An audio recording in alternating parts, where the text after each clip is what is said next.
Présentation de Oufoutisme TV, la télévision de l'Oufoutisme. Le logo de la télévision Oufoutisme TV se compose de 3 images. La première image rappelle l'homme traditionnel, le chef. La seconde image met en exergue le parcours politique, c'est-à-dire le président. Et la troisième image, l'homme religieux, c'est-à-dire l'homme de foi. 3 dimensions de l'homme, aussi riches les unes que les autres. L'homme, pour ainsi dire, a tout livré de lui-même, et comme une partie de ses biens qu'il laisse à la Côte d'Ivoire, il distribue ses héritages à chacune des dimensions de sa personnalité.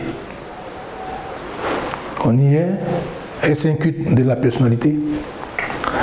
Le fait pour nous de pouvoir accéder à ces différents aspects de son existence est pour nous le moyen d'élaborer notre démarche de recherche, donc de science. L'élaboration d'une démarche scientifique, démarche qui, elle, permet de répondre positivement que nous ne sommes pas dans une attitude de culte de la personnalité. Ce qui justifie notre démarche est une difficulté que Oufoué a laissée.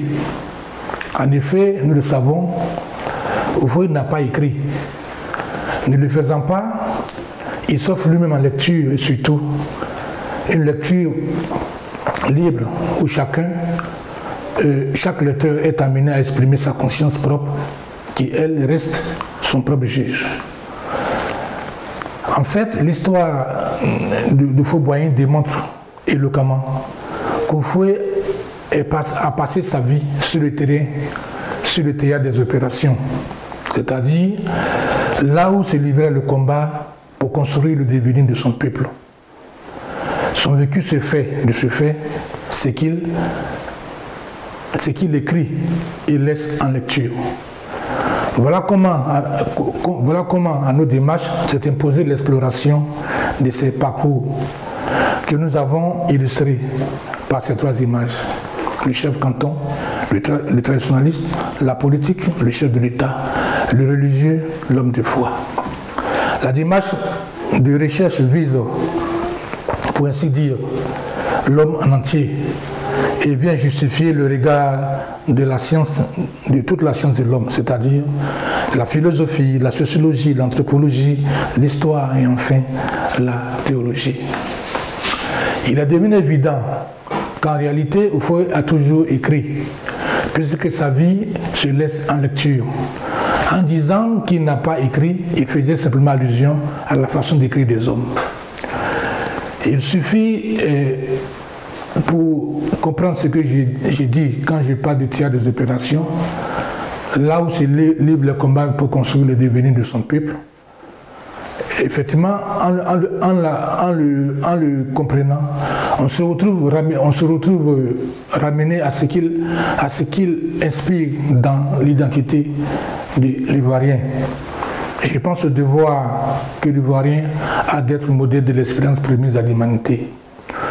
Le combat pour le devenir d'un peuple ne pouvant se faire sans la maîtrise de la faim, en renchérissant que l'homme qui a faim n'est pas libre, Oufoué démontre qu'il réduit la notion de la liberté à un contexte existentiel concret, matériel, pour le distinguer de l'illusion que l'on peut entretenir sur la perception du devenir. Il est clair,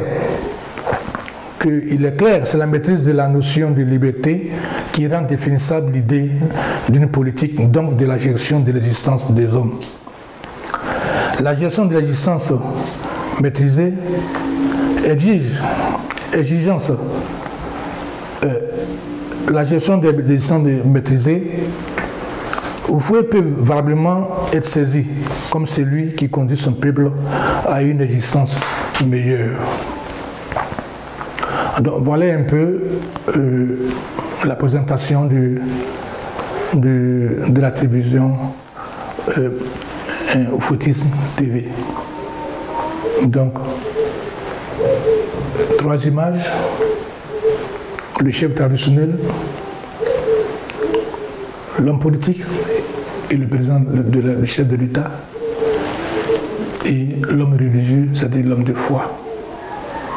L'homme, il faut ainsi, est parcouru à travers cette télévision, par le moyen de cette télévision qui porte son nom, est parcouru son existence entière. Existence riche en chacune de ces 3 dimensions que nous avons citées.